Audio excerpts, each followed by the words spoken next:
ታሪካችን የሚጀምረው ሮዚ የተባለች አንዲት እናት አራት ልጆቿን ይዛ ከገዳይ አባታቸው ለማምለጥ ከእንግሊዝ ወደ አሜሪካ ወደ ቀድሞ ቤታቸው ተመልሰው እያሳየን ነው።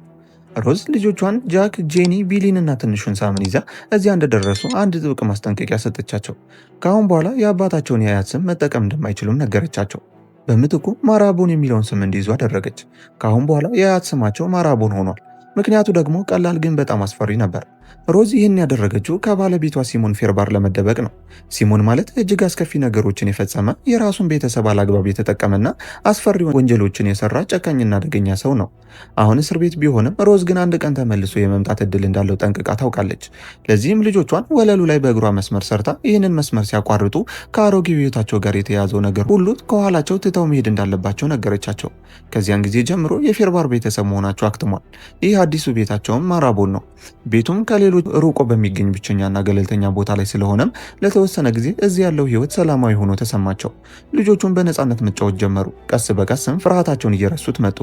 አንድ ቀን ግን በባህር ዳርቻው አቅራቢያ ያለውን ጫካ ሲያስሱ በጉድጓዶች የተሞላ አንድ እንግዳ ገደል አገኙ። እዚያም አሊ የምትባል በአቅራቢያው ባለ እርሻ ላይ የምትኖር አንዲት ሴት ተመለከቱ። አሊ እዚያ ቦታ ጊዜ ማሳለፍ ትወድ ስለነበረም እነሱም ከዚያን ቀን ጀምሮ አራቱም አዲስ ጓደኛ ፈሩ። ባህር ዳርቻው ላይም አብረው ጊዜ ያሳለፉ፣ እየሳቁና በዚያው የብርቅዬ ነፃነት ስሜትም እየተደሰቱ አሉ። በዚያን ቀን ወደ ቤታቸው ከመሄዳቸው በፊትም አሊ ጃክንና ወንድሞቹን እንዲሁም እህቱን ባህር ዳርቻውን ከኋላቸው አድርጋ ፎቶግራፍ አነሳቻቸው። ከዚያን ቀን ጀምሮም የቤተሰቡ አካል ሆነች። ነገር ግን ያ ደስታ ለረዥም ጊዜ አልዘለቀም። የሮዝ ጤና በድካምና በችግር ምክንያት ከቀን ወደ ቀን እየተዳከመ መጣ። ሮዝ ብዙ ጊዜ እንደሌላ ስትገነዘብም ጃክ የእሷን ሞት በሚስጥር እንደሚይዝ ቃል ገባላት።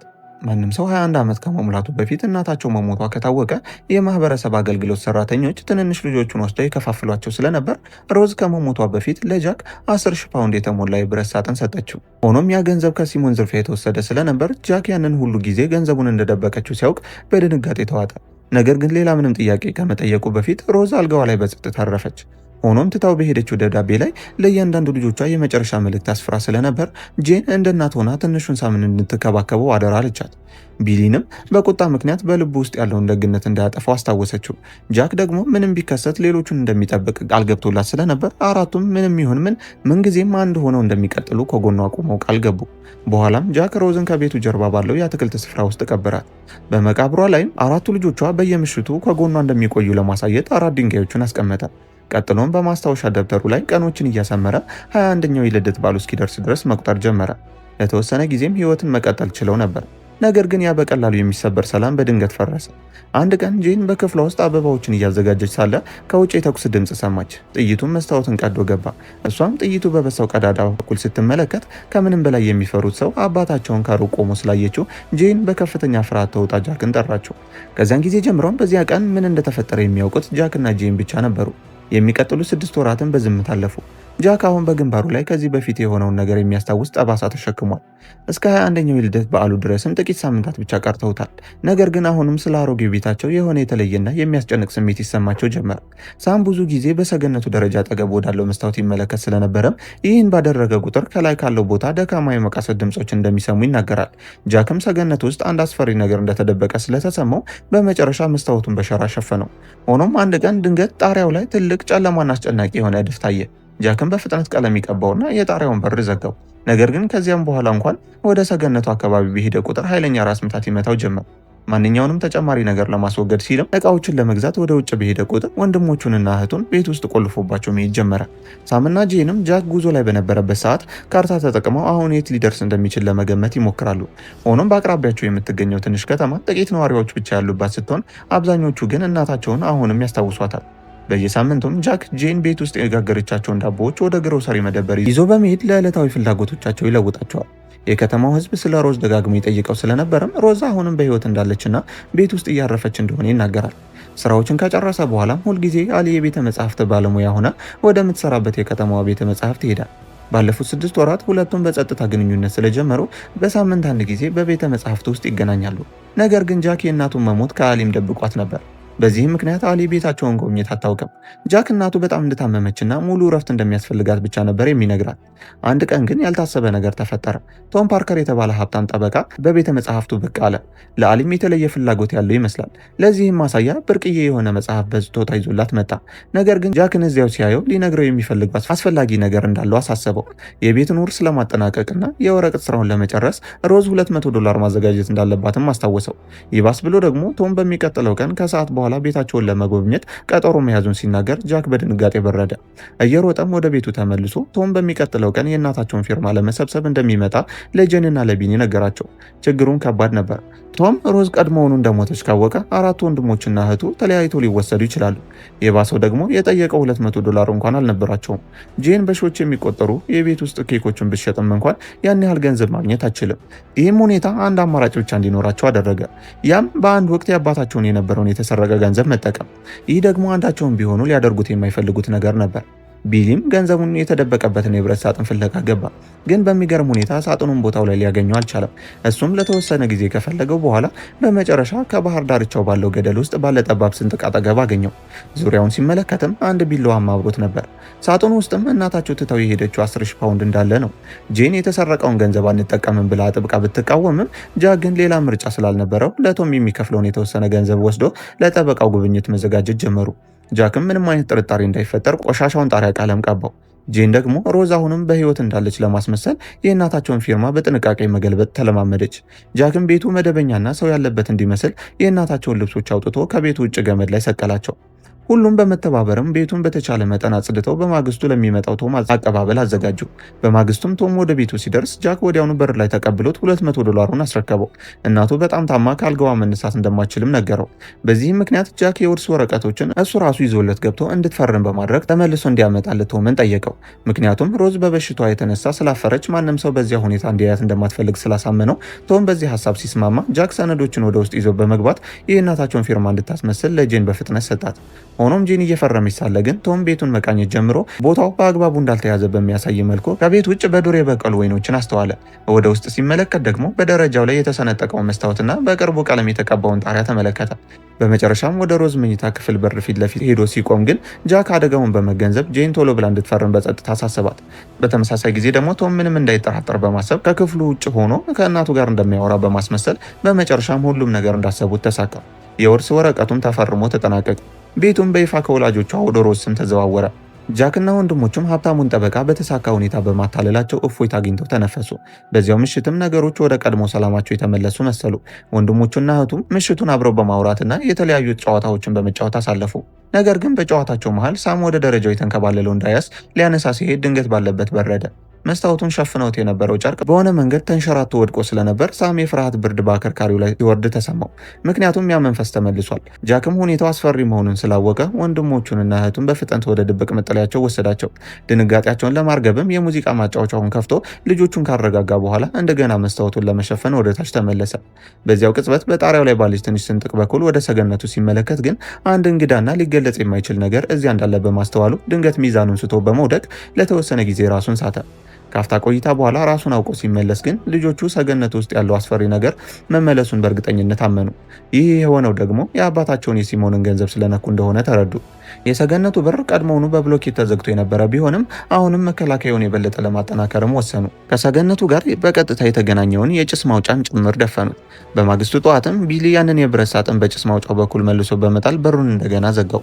ይህ በእንዲህ እንዳለ ከተማ ውስጥ ጠበቃው ቶም ስራውን ከጨረሰ በኋላ አሊን ወደ ቤቷ ሊያደርሳት ጠይቋት መንገድ ላይ ስለ ማርቦን ቤተሰብ ያለውን ስጋት ይገልጽላት ጀመር። ቤተሰቡ ከሌሎች ሰዎች በጣም ርቀው ለምን እንደሚኖሩም ነገራት። ይህም ከአባታቸው ለመደበቅ የመረጡት ህይወት እንደሆነ አብራራላት። የቤተሰቡን ውርስ በሮዝ ስም ለማዘጋጀት የረዳቸውም እንደ ጠበቃነቱ ስለ ሲሞን ፌርባር አስፈሪ ወንጀሎች ዝርዝር መረጃዎችን ያውቅ ስለነበር ሲሆን አሊ ይህንን ስትሰማ በጣም ተገረመች። ምክንያቱም ጃክ ከዚህ በፊት ስለ አባቱ አደገኛነት ምንም የነገራት ነገር አልነበረም። ወደ ቤቱ ስንመለስ ጃክ ለወራት በቤት ውስጥ ተቆልፎበትና እናቱን ናፍቆ የነበረውን ሳምን ለማጽናናት እየሞከረ እሱን ለማስደሰት አንድ ሀሳብ አቀረበ። የእጅ ባትሪ በመጠቀም የሞርስ ኮድ ምልክቶችን ወደ ሩቅ በመላክ ከአሊ ጋር ማውራት ጀመሩ። አሊም በዚያ ምሽት ሳም ውይይቱን እየተቀላቀለ መሆኑን ስትረዳ በጣም ተደሰተች። በማግስቱም ባህር ዳርቻው ላይ ሲገናኙ አሊ ስለ አባቱ በእርጋታ ጠየቀችው። ጃክም አንድ ነገር ብቻ ነገራት። ሲሞን ጭራቅ እንደሆነና ያደረጋቸውን ነገሮች ለማውራት እንኳን በጣም አስፈሪ እንደሆነና ቀድሞውንም በመሞቱ ዳግመኛ ሊጎዳቸው እንደማይችል በመግለጽ ሁለቱም በባህር ዳርቻው ላይ ጸጥ ያለ ጊዜ አሳለፉ። ሆኖም ቶም ግን ከሩቅ ሆኖ ይመለከታቸው ነበር። ጃክ ወደ ቤቱ ሲመለስም ቢሊ ወዲያውኑ አንድ ነገር ስላስተዋለ በጣም ተቆጣ። ሁሉም የተስማሙበት ህግ በጣም አስፈላጊ ካልሆነ በስተቀር ማንም ሰው ቤቱን ለቆ አይወጣም የሚል ነበር። ጃክም አሊን በድብቅ የሚያገኛት ወደ ከተማው ዳቦ ለማድረስ በሚሄድበት ሰዓት ብቻ ነበር። ጄን እና ሳም በዚህ ብዙ ባይከፉም ጃክ እና አሊ በፍቅር እንደወደቁ ተረድተው ነበር። ለቢሊ ግን ይህ በጣም አደገኛ ነገር ነው። አሊ አሁንም ለቤተሰቡ እንግዳ ናት። ከቤተሰቡ ውጭ ያለ ማንኛውም ሰው ደግሞ ሊያጋልጣቸው ይችላል ብሎ ይሰጋል። ከዚህም በላይ ሁኔታው ኢፍትሐዊ እንደሆነ ተሰማው። ጃክ በየሳምንቱ ከቤት ወጥቶ ንጹህ አየር የመተንፈስ እድል ሲያገኝ፣ የተቀሩት ግን ቤት ውስጥ ተዘግቶባቸዋል። ክርክሩም እየተባባሰ ሲሄድ ጃክ መታጠቢያ ገንዳ ውስጥ በመጥለቅ ራሱን ለማረጋጋት እየሞከረ ሳለ ጄን መታ በቢሊ ላይ ከልክ በላይ እንዳይቆጣ በእርጋታ መከረችው። ሆኖም ይህ በእንዲህ እንዳለ በቤት ውስጥ ሌላ አስደንጋጭ ነገር እየተከሰተ ነበር። ሁልጊዜ ወደ እናቱ መኝታ ቤት እንዳይገባ የተከለከለው ሳም በመጨረሻ ጉጉቱ አሸንፎት ጃክ የደበቀውን ቁልፍ በስውር ወስዶ በሩን በመክፈት ወደ ክፍል ውስጥ ሲገባ በስሜት ተዋጣል። እናቱም በጣም ናፍቋት ስለነበረም ከሮዝ ቀሚሶች አንዱን አንስቶ ጠረኗን ለማስታወስ እየሞከረ የእሷን የሙዚቃ ማጫወቻ በራው። ነገር ግን በዚያው ቅጽበት አንድ የሚያስደነግጥ ነገር አስተዋለ። በመስኮቱ ላይ የጥይት ቀዳዳ ነበር። በተመሳሳይ ጊዜ ደግሞ ከላይ ካለው ሰገነት እንግዳ ድምጾች ይሰሙ ጀመር። በድንገትም የልብስ መስታወቱን ሸፍኖት የነበረው ጨርቅ ተንሸራቶ ወደቀ። ሳምን በፍርሃት ተውጦ አባዬ ወደዚህ ና እያለ ጨርቆቹን እንደ ብርድ ልብስ ጠቀለለው። ነገር ግን ወደ ተቃራኒው መስኮት ሲመለከት ማንም ሊያዩ የማይፈልገውን እጅግ የሚያስፈራ ነገር አየ። እዚያም ልክ እንደሱ በጨርቅ ተሸፍኖ የቆመ ሌላ ሰው ተመለከተ። ብዙም ሳይቆይ ግን ጄን እና ቢሊ ወደ ጃክ በድንጋጤ ሮጠው ሲሄዱ ሳም ወደ እናታቸው ክፍል ገብቶ ስላየው አስፈሪ ነገር ሲነግራቸው ጄን ያዩት እንግዳ ነገር ምን እንደሆነ ገብቷታል። ይህም ከ6 ወራት በፊት ከፈጸሙት ሚስጥራዊ ድርጊት ጋር የተያያዘ ነበር። እውነቱም በመጨረሻ አሁን ወጣ። አባታቸው ከወራት በፊት ሊያገኛቸው ሲመጣ ወንድማማቾቹ ሰገነት ውስጥ ሊያጠምዱት ችለው ነበር። በሩን በብሎኬት ዘግተው የጭስ ማውጫውንም ደፍነውት ስለነበረም ማምለጥ አልቻለም። ምግብም ሆነ ውሃ በሌለበት በዚያ ክፍል ውስጥ ከጥቂት ሳምንታት በኋላ እንደሚሞትም ነበር ያመኑት። በዚህም ምክንያት ጄን በመጨረሻ ሰገነቱን ከፍተው ለአባታቸው ተገቢውን መቃብር እንዲሰጡት ሀሳብ አቀረበች። ነገር ግን ጃክ ወዲያውኑ ፈቃደኛ አልሆነም። ማንም ሰው ዳግመኛ ወደዚያ የተረገመ ሰገነት ውስጥ እንደማይገባም አጥብቆ ተናገረ። በእሱ እምነት አባታቸው በዚያ መታፈኑ የሚገባው ቅጣት ነበር። ይህ በእንዲህ እንዳለ በከተማ ውስጥ አሊ ንብረቶቹን ተሸክሞ የነበረውን ቶም አገኘችው። ቶም የተሻለ የስራ ዕድል ለማግኘት ተስፋ አድርጎ ወደ ኒውዮርክ ለመሄድ በዝግጅት ላይ ስለነበር አሊን ከእሱ ጋር እንድትመጣ ቢጋብዛትም የባቡር ትኬት ሰጥቶ ስለሚጎበኟቸው ቦታዎች ቢያወራም አሊ ግን ፈቃደኛ አልሆነችም። ምክንያቱም የምትወደው ብቸኛው ሰው ጃክ ነበር። ጥያቄውን ውድቅ የተደረገበት ቶምም በመበሳጨት በምትኩ የጃክ አባት የፈጸማቸውን አስፈሪ ወንጀሎችን የሚገልጹ በርካታ የጋዜጣ መጣጥፎችን ሰጥቷት ትቷት ከሄደ በኋላ አሊ ሪፖርቶችን በጥንቃቄ ስታነብ ሲሞን ፌብራር ለ13 ሰዎች ሞት ተጠያቂ የሆነ የፒምፕተን ጭራቂ የሚል ቅጽል ስም የተሰጠው ታዋቂ ተከታታይ ገዳይ እንደነበር ተረዳች። ከተጎጂዎቹ ጠቃሚ ንብረቶችን እየሰረቀ የፍርሃት ዱካ ጥሎ የሄደ ሰው ነበር። ጋዜጣዎቹ በቤተሰቡ ላይ እንኳን ምን ያህል ጨካኝ እንደነበረም ገልጿል። ጃክ ብዙውን ጊዜ ሊቋቋሙ ቢሞክርም በአንድ ወቅት ግን ጄን ላይ እጅግ አስፈሪ ጥቃት አድርሶባት ስለነበር ድንገት ሁሉም ነገር ለአሊ ትርጉም መስጠት ጀመረ። ሮዝ ልጆቿን ከአሜሪካ ድረስ ይዛ የመጣችውና የአያት ስማቸውን የቀየረችው ከዚህ ውርደትና ከሲሞን ጋር የተያያዘ አደጋን ለማምለጥ ነበር። ነገር ግን ቅዠቱ በዚህ አላበቃም። ሲሞን በመጨረሻ ከእስር ቤት አምልጦ ሮዝ ይዛው የጠፋቸውን የተሰረቀ የገንዘብ ሳጥን ለማግኘት ቤተሰቡን ማደን ጀመረ። በሌላ በኩል ጄን አንድ ቀን ቤቱን እያጸዳች ሳለ ከጣሪያው የሚወጣ የሚቧጭር ድምፅ ስትሰማ ለተወሰነ ጊዜ እዚያው ተይዞ የነበረ ድመት እንደሆነ ገምታ ተርቦ ሊሆን ይችላል በሚል ምግብ በትንሽ ቀዳዳ አጠገብ በማስቀመጥ ለማባበል ሞከረች። ነገር ግን ወደ ጉድጓዱ ስትደርስ ያልተጠበቀ ነገር ተከሰተ። አንድ እጅ በድንገት ከጨለማው ውስጥ ወጥቶ ሲይዛት ያ ቅጽበት ለጄን እጅግ አስደንጋጭ ስለነበር በፍርሃት ወደ ኋላ ተመለሰች። በተመሳሳይ ጊዜ ከተማ ውስጥ ቶም የሆነ ነገር እንደተሳሳተ መገንዘብ ጀመረ። የውርስ ሰነዶችን በጥንቃቄ ከመረመረ በኋላ የሮዝ ፊርማ የተጨበረበረ መሆኑን ስላረጋገጠ ብዙም ሳይቆይ ኒውዮርክ ወደሚገኘው ኩባንያ ስልክ ደወለ። ነገር ግን ስራ ከመስጠት ይልቅ በኩባንያ ውስጥ 10% ኢንቨስት የሚያደርግ የንግድ አጋር እየፈለጉ እንደሆነና ለዚህም $5000 እንደሚያስፈልግ ሲነግሩት ዜናው ቶምን አስደነገጠው። ይህንን ገንዘብ ለማግኘት ብቸኛው መንገድም መጥፎ ሀሳብ ማመንጨት ነበር። ስለ ሲሞን ፌርባርና ስለ ጠፋው 10,000 ፓውንድ ካነበበ በኋላ ቶም ገንዘቡ አሁንም ከሮዝ ጋር መሆን እንዳለበት አመነ። ጊዜ ሳያባክንም በቀጥታ ወደ ማራቦን ቤት ሄዶ ጃክን ተጋፈጠው። የሮዝ ፊርማ ሐሰተኛ ስለሆነ የውርስ ወረቀቶቹ እንደሚሰረዙ በመናገር ጃክ ሰነዶቹን እንዲጸድቁ ከፈለገ አባቱ የሰረቀውን 10,000 ፓውንድ ሊሰጠው እንደሚገባ አስፈራራው። ጃክ ይህንን ለወንድሞቹና ለእህቶቹ ቢነግራቸውን ምንም ማድረግ የሚችሉት ነገር አልነበረም። ምክንያቱም ያ የገንዘብ ሳጥን አሁን ያለው በዚህ አስፈሪ ሰገነት ውስጥ ነበር። ሆኖም ቢሊ በዚያው ምሽት ለማንም ሳይናገር ያንን የገንዘብ ሳጥን መልሶ ለማግኘት ያሰበው አደገኛ ውሳኔ ነው። ገመድ ተጠቅሞ በጭስ ማውጫው በኩል በጥንቃቄ ወደ ሰገነቱ ወረደ። የሰገነቱ አየር ግን በፍጹም የማይቋቋሙት ሆነበት። ቦታው በሙሉ የሚሰነፍጥ የመበስበስ ሽታ ይወጣው ስለነበር ቢሊ እዚያ ውስጥ በዝናብ ውሃ የተሞሉ በርካታ ባልዲዎችንና ተበታትነው የሚገኙ የእንስሳት ቅሪቶችን ተመለከተ። ክብሪት ለኩሶም በዚያ ጭልጭል በሚል ብርሃን ጨለማውን ቦታ መፈተሽ ሲጀምር የብረት ሳጥኑን አገኘው። ነገር ግን ሳጥኑን ይዞ ወደ ላይ ለማውጣት ሲዘጋጅ በጨለማ ውስጥ የሆነ ነገር ሲንቀሳቀስ አስተዋለ። ድንገትም አንድ አስፈሪ ምስል ከፊቱ ስለታየው በድንጋጤ ሊወድቅ ቢቃረብም ወገቡ ላይ ከባድ ጉዳት ደርሶበት እንኳን በሆነ መንገድ ወደ ውጭ መውጣት ቻለ። ነገር ግን በዚያ ግርግር መሃል የብረት ሳጥኑን ይዞት የነበረው ቢላዋ ከእጁ ተንሸራቶ ወደ ሰገነቱ ወደቀ። ሆኖም እሱ ግን ከዚያ ወጥቶ ወደ ቤቱ በመመለስ ያየውን ለወንድሞቹና ለእህቱ ሲነግራቸው እውነቱ እጅግ አስፈሪ ነበር። አባታቸው አሁንም በሕይወት አለ። ሲሞን ላለፉት 6 ወራት በሰገነት ውስጥ የሚንከራተቱት እንስሳትን እየበላና በባልዲ የተከማቸ የዝናብ ውሃ እየጠጣ በሕይወት ተርፏል። ቦታው በአይጦችና በእርግብ አጥንቶች የተሞላ ሲሆን ሲሞን ራሱም ወደማይታወቅ ጭራቅነት ተቀይሯል። ነገር ግን ጃክ ይህንን ሲሰማ አእምሮ ሊቀበሉ አልቻለም። መቆጣጠር በማይቻል ሁኔታ መጮህ ጀምሮም ድንገት ራሱን ስቶ ወደቀ። ጂንም በሁኔታው ምን ያህል እየተጎዳ እንደሆነ ስታይ እውነቱን መደበቅ እንደማይችሉ አመነች። አሊ ጃክን በእውነቱ የምትወደው ብቸኛ ሰው ስለሆነችም እውነቱን ብነግራት ልትረዳን ትችላለች የሚል ሀሳብ አቀረበች። አሊም በዚያው ምሽት በመኝታ ቤቷ መስኮት በኩል አንድ ያልተለመደ ነገር ተመለከተች። ተከታታይ የሞርስ ኮድ ምልክቶች ከጃክ ቤት ሲበሩ አየች። ይህም በሚቀጥለው ቀን መጀመሪያ ወደ ተገናኙበት ገደል እንድትመጣ የሚጠይቅ መልእክት ነበር። እሷም በጣም ተደስታ ወደ ገደሉ ብትሄድም ጃክን ግን እዚህ አላገኘችውም። በምትኩ ጃክ ትቶላት የሄደውን ማስታወሻ ደብተር ነበር ያገኘችው። ደብተሩ ሮዝና 4 ልጆቿ አሜሪካ አዲስ ህይወት እንዴት እንደጀመሩ የሚተርክ የቤተሰብ ታሪክ ነበር። አሊም ደስ የሚሉ ትዝታዎችን ስታነብ ቆይታ ገጾቹን ስትቀጥል ግን ፈገግታዋ ጠፋ። ማስታወሻው እናታቸው ከረዥም ጊዜ በፊት እንደሞተችና ልጆቹ ጃክ 21 ዓመት እስኪሞላው ድረስ እውነቱን ለመደበቅና ከአባታቸው ለመሸሸግ ቃል እንደገቡ ይገልጻል። ይህ በእንዲህ እንዳለ ጠበቃው ቶም 10,000 ፓውንድ ለማግኘት ቆርጦ ወደ ጃክ ቤት ተመለሰ። ቤቱ ባዶ ይመስል ስለነበረም ቶም እያንዳንዱን ጥግ በጥንቃቄ መፈለግ ጀመረ። ደረጃው ላይ የተሰነጠቀው መስታወትና አንድ ክፍል ውስጥ ተደራርበው የተቀመጡ ትናንሽ መስታወቶችንም በማስተዋል የገንዘብ ሳጥኑን ለማግኘት ቤቱን ቢያገላብጠውም ሊያገኘው አልቻለም። በመጨረሻም ያልፈለገበት አንድ ቦታ ብቻ ቀረ። እሱም ሰገነቱ ስለነበር ቶም የሰገነቱን በር ዘግቶት የነበረውን የብሎኬት ግድግዳ ማፍረስ ጀመረ። በተመሳሳይ ጊዜ አሊ የጃክን ማስታወሻ ማንበቧን ቀጠለች። ገጾቹን ስታገላብጥም የጽህፈት ስልቱ በድንገት እንደተቀየረ አስተዋለች። ቀሪው ታሪክ የተጻፈው በጄን ነበር። ታሪኩን በጄን ጽሑፍ አማካኝነት 6 ወራት ቀደም ብሎ አባታቸው በመጨረሻ ባገኛቸው ቀን ወደ ነበረበት ትዝታ ተመለሰ። ሲሞን ወደ ቤቱ ሲመጣ ጃክ 3ቱን ታናናሽ ወንድሞቹንና እህቱን ለደህንነታቸው ሲል በፍጥነት ወደ ሰገነቱ አስገብቶ በሩን ቆልፎባቸው በተሰረቀው ገንዘብ የተሞላውን የብረት ሳጥን ይዞ ሲሞንን ባህር ዳርቻው ገደል ላይ ሊጋፈጠው ሄደ። ሲሞንም ጃክ ሲቀርብ ጠመንጃውን ወደ ጎን አስቀመጠው። ጃክም ገንዘቡን የወሰደው እሱ እንደሆነና እሱን ለፖሊስ አሳልፎ የሰጠውም እሱ ራሱ መሆኑን በድፍረት በመናገር ወንድሞቹና እህቱ ምንም የሚያውቁት ነገር ስለሌለ ገንዘቡን ወስዶ ብቻቸው እንዲተዋቸው ነገረው። ነገር ግን ሲሞን የመጣው ለገንዘቡ አልነበረም። ይልቁንም መላው ሕይወቱን ያበላሸውንና ወደ እስር ቤቱ የላከው የገዛ ልጁን ለመበቀል ስለነበር ጃክን ያለምንም ርኅራኄ ያጠቃው። ጭንቅላቱን በኃይል እየመታ መንጋጋውን ሊሰብረው ሞከረ። ነገር ግን ጃክም ተዘጋጅቶ ነበር የመጣውና በትግሉ መሃል ቢላዋውን አውጥቶ ሲሞንን አንገቱ ላይ ወጋው። በዚህም የሲሞን የድምፅ አውታሮች ክፉኛ ተጎዱ። ጃክም ለማምለጥ ወደ ገደሉ አናት ቢሮጥም ሲሞን አግኝቶት ከገደሉ ጫፍ ላይ ቁልቁል በመወርወር በቀጥታ ወደ ቤቱ አመራ።